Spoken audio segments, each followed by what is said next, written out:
നമസ്കാരം. ഡെമോക്രസി തുടങ്ങുകയാണ്. എല്ലാവർക്കും സ്വാഗതം. മദ്യത്തിനും മയക്കുമരുന്നിനും എതിരായ പോരാട്ടത്തിൽ ഉമ്മൻചാണ്ടി സർക്കാർ ഒരു വിട്ടുവീഴ്ചയ്ക്കും തയ്യാറല്ലത്രേ. ബാർ നിരോധനത്തിലൂടെ വീടുകൾ ബാറുകളാക്കി മാറ്റി എന്നൊക്കെ ശത്രുക്കൾ പറയുമെങ്കിലും ചെന്നിത്തലയുടെ പോലീസും ലഹരിവിരുദ്ധ നടപടികൾ ശക്തമാക്കുകയാണ്. ഇതിന്റെ ഭാഗമായി പോലീസ് വകുപ്പ് തലസ്ഥാനത്ത് ലഹരിവിരുദ്ധ പ്രതിജ്ഞാ ദിനം തന്നെ സംഘടിപ്പിച്ചു കളഞ്ഞു. ലഹരിക്ക് അടിപ്പെട്ടവരെ പ്രതിജ്ഞയിലൂടെ ശരിപ്പെടുത്തുന്ന ഏർപ്പാടാണ്. എന്തായാലും പ്രതിജ്ഞ ചൊല്ലിക്കൊടുക്കാൻ സഖാവ് കൂടിയായ നടൻ കലാഭവൻ മണി തന്നെ എത്തി. ആദ്യം മദ്യത്തെയും മയക്കുമരുന്നിനെയും പടക്കം പൊട്ടിച്ച് ഓടിക്കലാണ്. മദ്യവും ഈ പുകയിലും ഒരു പടക്കം പൊട്ടുന്നത് പോലെ ഇത് അവസാനിച്ചു പോട്ടെ.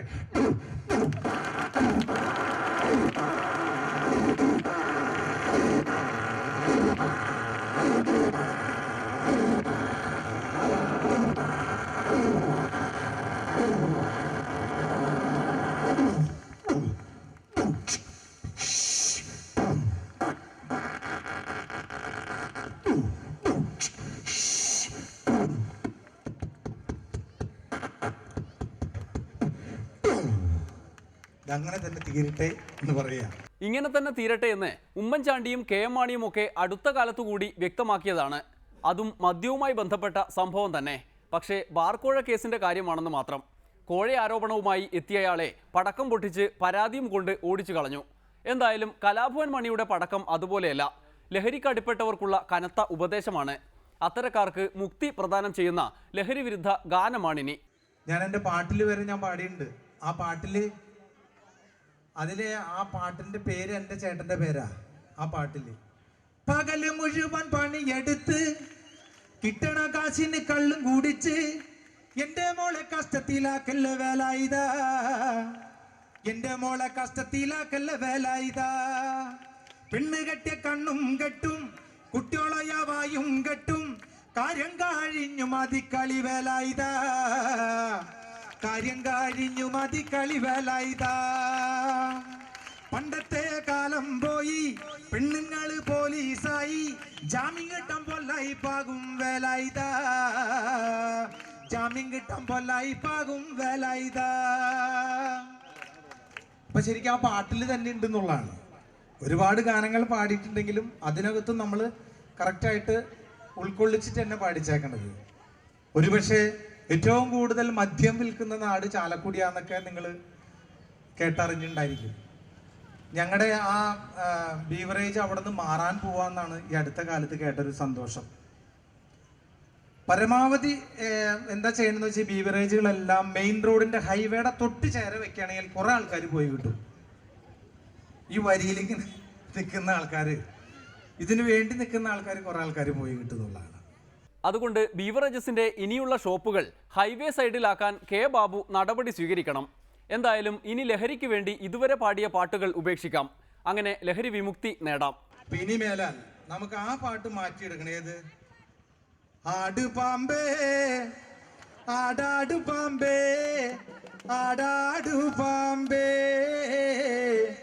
ആടു പാമ്പേ ആടാടു പാമ്പേ കാവിലിളം പാമ്പേ. അപ്പൊ നമുക്കിനി ഒരിക്കലും പാമ്പാവണ്ട, മനുഷ്യനായിട്ട് തന്നെ ജീവിച്ചാൽ മതി എന്നാണ് എൻ്റെ ഒരു ആഗ്രഹം. ഒരു എളിയ കലാകാരൻ പറയുന്നതായിട്ട് നിങ്ങൾ കണക്കിലെടുക്കണം. എവിടെയും ലഹരി കിട്ടാതാകുമ്പോൾ കുടിയന്മാർ ഒടുവിൽ കലാഭവൻ മണിയെ ശരിപ്പെടുത്താൻ ഇറങ്ങിത്തിരിക്കുമോ എന്തോ. എന്നാൽ മദ്യം കുടിച്ച് ഉറക്കത്തിലാകുന്നവരെ കുറിച്ച് ഏറെ കേട്ടിട്ടുണ്ടെങ്കിലും പ്രസംഗം കേട്ട് ലഹരി പിടിച്ച് ഉറക്കത്തിലാകുന്ന മറ്റു ചിലർ കാണുന്നവരെ കൂടി ഉറക്കിക്കളയും. ഉദാഹരണത്തിന് ചീഫ് വിപ്പ് തോമസ് ഉണ്ണിയാടൻ. നല്ല ഉറക്കമൊക്കെ കഴിഞ്ഞ് ഉണർന്നെണീറ്റ് നിയമസഭയിലെത്തിയാൽ അപ്പോൾ തന്നെ തുടങ്ങും ഉറക്കത്തിന്റെ രണ്ടാം അധ്യായം. MK മുനീറിനെ പ്രതിക്കൂട്ടിൽ നിർത്തി ബ്ലോക്ക് വിഭജനത്തിന്മേൽ തർക്കം കൊടുമ്പിരിക്കൊണ്ടിരിക്കുമ്പോൾ ഉണ്ണിയാടൻ മാഷ് ആടി ആടി ഉറങ്ങുന്നത് കാണുക. ചേരിതിരിവിൻ്റെ അടിസ്ഥാനത്തിലുള്ള ആരോപണം ഉന്നയിച്ചുകൊണ്ട് നമ്മുടെ സമൂഹത്തിൽ നിലനിൽക്കുന്ന സാമുദായിക അന്തരീക്ഷം തകർക്കാൻ പ്രതിപക്ഷം ശ്രമിക്കരുത് എന്നുള്ളതാണ് എനിക്ക്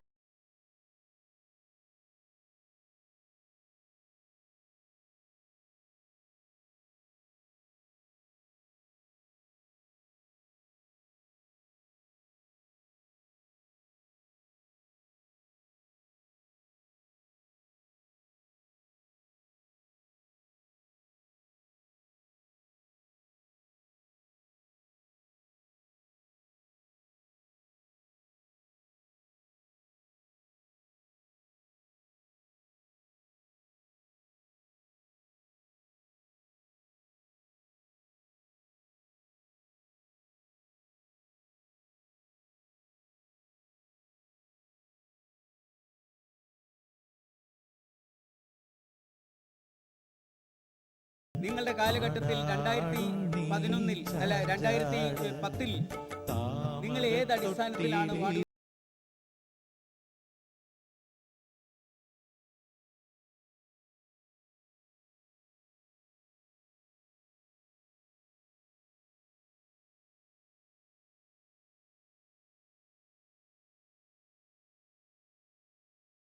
ചെയ്തിട്ടില്ല? തൊട്ടു പിന്നിൽ നിൽക്കുന്നയാളും ചുറ്റുമുള്ള 138 പേരും പരസ്പരം ഇങ്ങനെ തർക്കിച്ച് മുന്നേറുമ്പോൾ ഇമാതിരി ഉറക്കമുറങ്ങാൻ ചീഫ് വിപ്പിന് മാത്രമേ കഴിയൂ.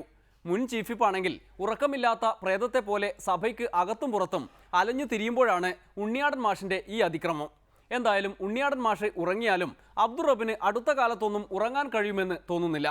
കുട്ടികൾക്ക് പഠിക്കേണ്ട പാഠപുസ്തകം ഇന്ന് വൈകുന്നേരം കഴിഞ്ഞ് പിന്നീട് എപ്പോഴോ നേരം വെളുക്കുമ്പോൾ സ്കൂളുകളിൽ എത്തുമെന്നാണ് വിദ്യാഭ്യാസ മന്ത്രി അറിയിച്ചിരിക്കുന്നത്. എന്നാൽ പാഠപുസ്തകം കിട്ടിയാലും റബ്ബിനെ ഉറക്കില്ല എന്ന നിശ്ചയദാർഢ്യത്തിലാണ് ശിവൻകുട്ടിയെ പോലുള്ളവർ.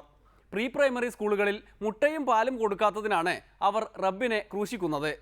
ആദ്യമായി മുട്ടയും പാലും കൊടുത്ത് പ്രശസ്തനായ സി ദിവാകരനെയൊക്കെ കൂട്ടുപിടിച്ചാണ് ശിവൻകുട്ടിയുടെ ഗദ്ഗതം. സാർ പാഠപുസ്തകമേ ഇല്ല, കഞ്ഞിയെങ്കിലും കൊടുക്കണം സാർ.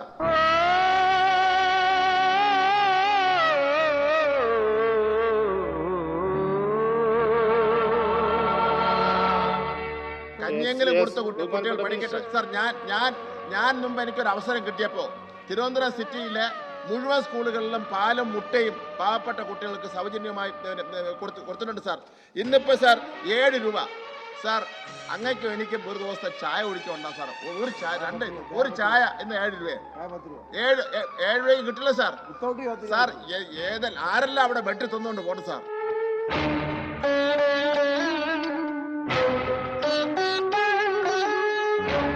പാവപ്പെട്ട കുട്ടികൾക്ക് ഒരു ദിവസത്തേക്ക് 25 രൂപ വെച്ച് കൊടുക്കുകയും നമുക്ക് ബഹുമാനപ്പെട്ട ശിവൻകുട്ടി പ്ലീസ് സാർ അങ്ങ് പറഞ്ഞാൽ ഞാൻ അപ്പം ഇരിക്കും. അങ്ങ് പറഞ്ഞാൽ ഞാൻ അപ്പം ഇരിക്കും സാർ. പാവപ്പെട്ട കുട്ടികൾക്ക് പാവപ്പെട്ട സതീശ എന്ത് കുഴപ്പം പറ്റി? പൈസ പോരാ എന്തോ? ശിവൻകുട്ടി പ്ലീസ്. പാവപ്പെട്ട കുട്ടികൾക്ക് ഞാൻ പറഞ്ഞ 7 രൂപ എന്നുള്ളത് കുറച്ചുകൂടെ വർദ്ധിപ്പിക്കണം.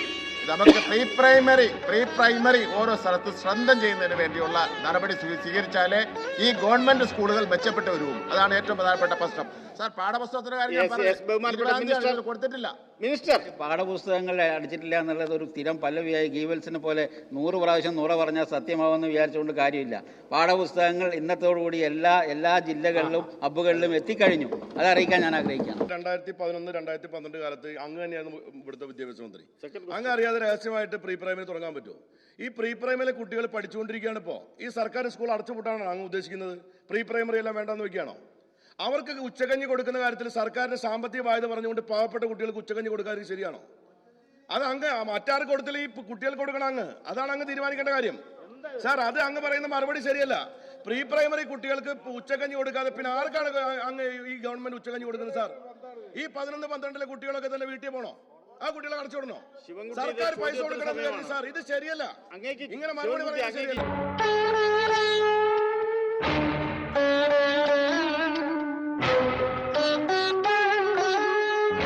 കഴിഞ്ഞ കാലത്തെ ഗവൺമെൻറ്റിന് അങ്ങനെ ചെയ്തില്ല എന്ന് കരുതി അങ്ങയുടെ ഗവൺമെൻറ് ആ നീതി ചെയ്തു 5 രൂപ ആക്കിയിട്ടുണ്ട്. 32 ലക്ഷം കുട്ടികൾക്ക് പാലും മുട്ടയും കൊടുത്തത് ഞാനാണ്. അതെല്ലാം ഇവിടെ നടന്നതാണ് സാർ. ഇപ്പോൾ പ്രീ പ്രൈമറി സ്കൂളിലെ കുട്ടികൾക്ക് കഞ്ഞി കൊടുക്കുന്നില്ല സാർ. ഇപ്പോൾ ഈ പെരുന്നാൾ കഴിഞ്ഞ സമയത്തെങ്കിലും പട്ടിണി പാവങ്ങൾക്ക് കഞ്ഞി കൊടുക്കാൻ ജീവകാരുണ്യ കാര്യങ്ങളിൽ അങ്ങ് വളരെ ശ്രദ്ധാലുവാണ്. ബഹുമാനപ്പെട്ട മുഖ്യമന്ത്രി ഇതിനകത്ത് നിർദ്ദേശം കൊടുക്കണം സാർ. അനുകൂലമായിട്ടുള്ള പ്രതികരണം ഉണ്ടാകും സഭയിൽ. വലിയ കുട്ടികൾക്ക് ആഹാരം കഴിക്കുമ്പോൾ കൊച്ചുകുട്ടികളെ നോക്കിക്കൊണ്ടിരിക്കുകയാണ്. ഏറ്റവും വലിയ ദാരുണമായ അവസ്ഥയാണ് സാർ. പാഠപുസ്തകം എത്തും എന്ന് പറഞ്ഞിട്ട് ഇപ്പോഴും എത്തിക്കാത്തതുപോലെ മുട്ടയും പാലും ഇതാ ഇപ്പോൾ എത്തിക്കാമെന്നാണ് അബ്ദുൾ റബ്ബിന്റെ പഴമൊഴി. പണം 7 രൂപയല്ല 10 രൂപ തന്നെ ആക്കാം എന്നതടക്കമുള്ള പുതിയ വാഗ്ദാനങ്ങൾക്കും സാധ്യതയുണ്ട്. റബ്ബിന്റെ വാഗ്ദാനങ്ങൾ എന്ന പേരിൽ സ്കൂൾ വിദ്യാർത്ഥികൾക്ക് ഒരു പുസ്തകം തന്നെ എഴുതാവുന്നതാണ്. പാഠപുസ്തകം കിട്ടുന്നതുവരെയെങ്കിലും പഠിക്കാമല്ലോ. ഇനിയൊരു ഇടവേള, അത് കഴിഞ്ഞ് അഴിമതി ആവലാതികൾ. 5 പൈസ ഞാൻ തരില്ല. ഇത് തന്നെ അയാളോട് പറഞ്ഞു. 5 പൈസ അല്ല 10 ദിവസം സമയം തരും. സാറ് തന്നില്ലെങ്കിൽ ഞാൻ സാറിൻ്റെ ഓഫീസിനടിയിൽ വന്ന് അവിടെ സത്യാഗ്രഹം ഇരിക്കുമെന്ന് പറഞ്ഞു. അന്നേ ദിവസം തന്നെ അയാൾ ഫയൽ പോയി അടുത്തേക്ക് വിട്ടു. നിങ്ങൾ ഇഷ്ടം പോലെ പോത്ത് കഴിച്ചോളൂ. UDF അല്ലേ ഇവിടെ ഭരിക്കുന്നത്, ഇഷ്ടം പോലെ കഴിച്ചോളൂ.